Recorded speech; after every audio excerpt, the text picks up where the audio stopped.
El aparecido en la vereda. Leyenda de Aguascalientes. Era el año de 1860, corría el mes de patria, acababa de llover, sonaba la campana mayor de la parroquia, la hora del alba, y los señores don Margarito López, don Néstor su hermano, don Lucas Infante, ricos viejecitos del pueblo de San Marcos, acompañados de sus familias y otros más, cumplían su cotidiana devoción de asistir a la misa de alba, que se celebraba en el templo de Guadalupe. Los señores López vivían en donde fue la calle de Eve, hoy Manuel M. Ponce, únicas casas que ostentaban portadas de hermosa cantera, arquitrabe del estilo dórico, además propietarios de las huertas hasta la salida al río de los Pirules. Todo era que sonara las campanadas del alba y los señores salían a toda prisa de sus casas. Tomaban la segunda de Eve, atravesaban la plazuela de San Marcos y entraban a la vereda estrecha y tupida de mogotes que principiaba en la bocacalle de Rivera, como a unos 80 pasos hacia donde era la huerta de los señores. Se apareció el individuo del ala monstruosa del chambergo que tanto se decía.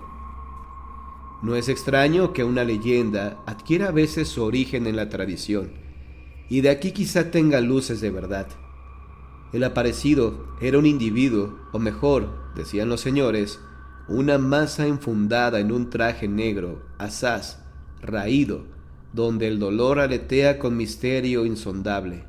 Cada día era este un cuento nuevo y lleno de pavor que siempre era viejo. A diario, el hombre insistía en su aparición, y no ha modulado una palabra, pero a la 10ª vez habla y dice: «Tú, Néstor, tienes una enfermita, llévame con ella, yo te la curaré». Y aquella voz cavernosa produjo un cuadro extraño por demás a los que vieron y oyeron. Todos se escaparon en distintas direcciones, y el caso fue que todos llegaron al templo de Guadalupe. Oyeron su misa y a la salida contaron al capellán lo sucedido. El padre les aconsejó que llevasen a aquel hombre, así lo hicieron al día siguiente, y a la misa lo invitaron al hombre del bastón retorcido. Les dijo que se regresaran y estarían luego en casa.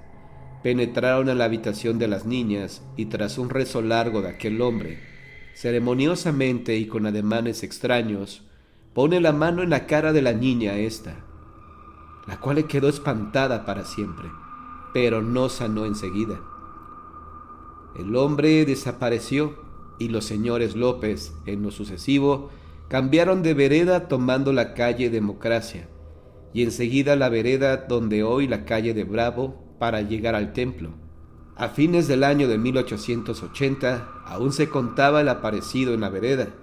Años después aumentaba la leyenda con que don Néstor tuvo que vérselas con temor y más zozobra después de incontables apariciones con el individuo, aquel quien le confió una fuerte relación de oro, que se encontraba sepultada en una noria casi cegada que había en la huerta de los señores Leos, a una desviación de 4 metros hacia el sur.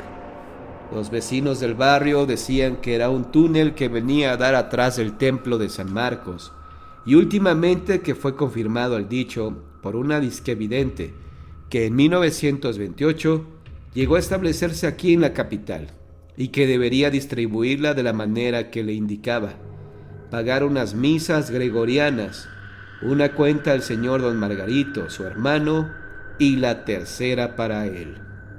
Refieren los que viven que Vicente Leos, uno de los hermanos menores que sobrevivió años después, contaba que el aparecido se transformó en el tronco de un peral que perfilaba exactamente su figura. En la vereda, años después, se construyó la calle de Rivera. Hasta aquí la leyenda del aparecido que jamás volvió.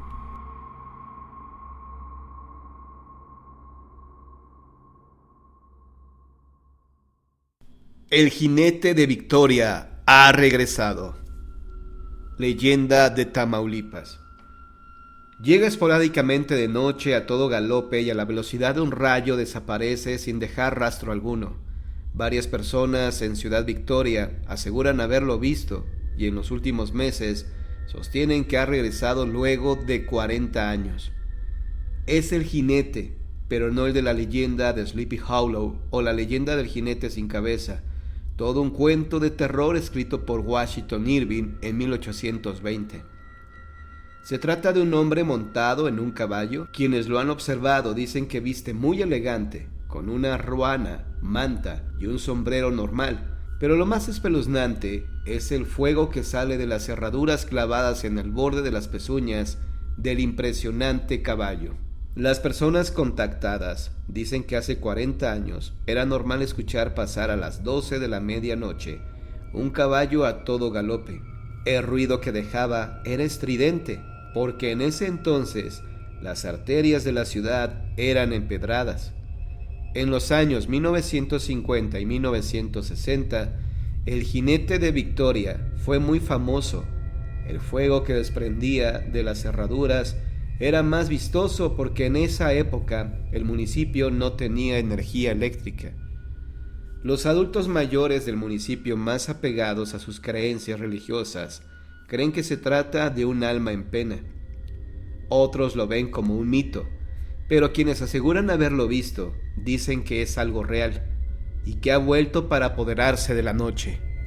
Esta es una de las tantas historias urbanas que usted podrá conocer y que entre los habitantes de nuestro municipio son muy comunes escuchar. En ningún momento estamos afirmando la existencia del jinete. Solo trasladamos lo que nuestra gente habla respecto al tenebroso jinete y su paso firme por las calles del casco urbano de Ciudad Victoria.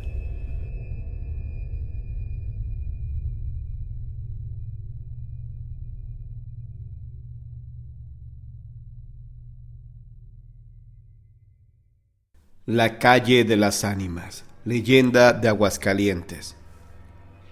La viejecita chupa y chupa con sus labios rosa. El pobre anciano, al arrimo de la lumbre y al cuidado de la olla. El joven piensa en el sitio en que su abuelo duerme. De pronto, el corazón le palpita y se levanta temblando, cual si fuera la hora final de su existencia. Lloró un momento, luego se arrodilló. Suenan las 8 de la noche y reza: Padre nuestro que estás en los cielos. Y el anciano seguía: Hágase tu voluntad, así en la tierra como en el cielo. Los tres rezaron a una voz y a finalizar cantaron el alabado. A la misma hora los pocos vecinos hacían igual cosa. La oscuridad de la calle imponía. Las estrellas brillaban y un tecolote cantaba con todo pavoroso. Pasó la hora. Es llegado el momento de la cena. Y después se durmieron arrimados y soñaron, cual niños, en la aparición de las ánimas que volvían del panteón pidiendo sufragios.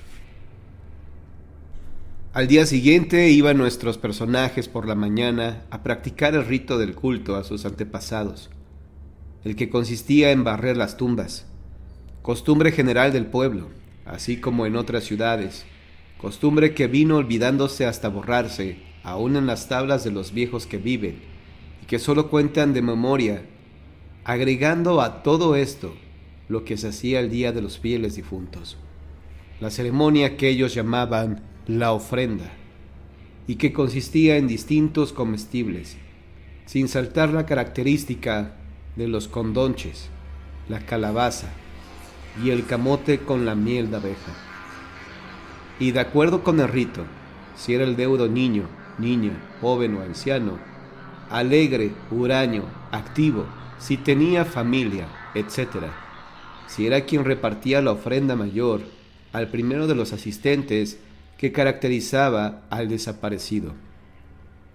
Volviendo a los actores de la leyenda, pasados los años, se enfermó el joven. Sus padres hacían esfuerzos 1000 para salvarlos de la muerte, pero la llama de la fiebre quemó sus venas y acabó con aquella vida en flor.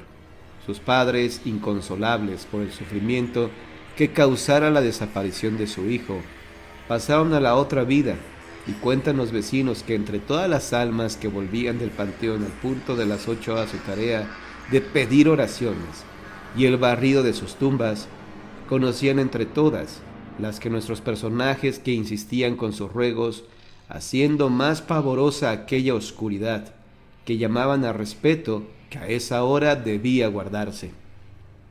Así era el toque de ánimas que decían llamaba a la idea de la muerte y excitaba al amor a la vida y a bajar los ojos hacia el puño de cenizas de los muertos, pensar en un miserable sepulcro y silenciarse un relicario.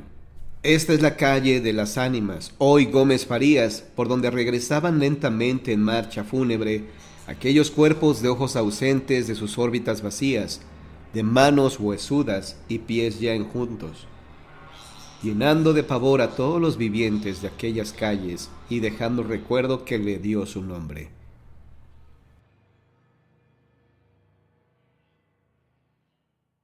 Los relatos del día de hoy han terminado, pero si quieres escuchar más historias, quédate en la permanencia voluntaria de John Misterio.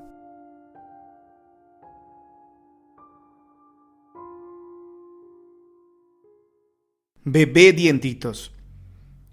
Es en pequeños poblados del norte de México en donde esta historia es relatada, pues de acuerdo a varios testigos, esto sucedía con frecuencia hace muchos años. La gente decía haber visto al mismísimo diablo en forma de vaca, de toro y hasta de perro.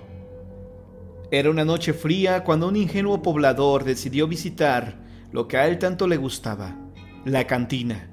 Entre copa y copa, esta persona se fue emborrachando y de repente, en su afán de verse valiente, gritó a todos que a él, el diablo, no le pelaba los dientes.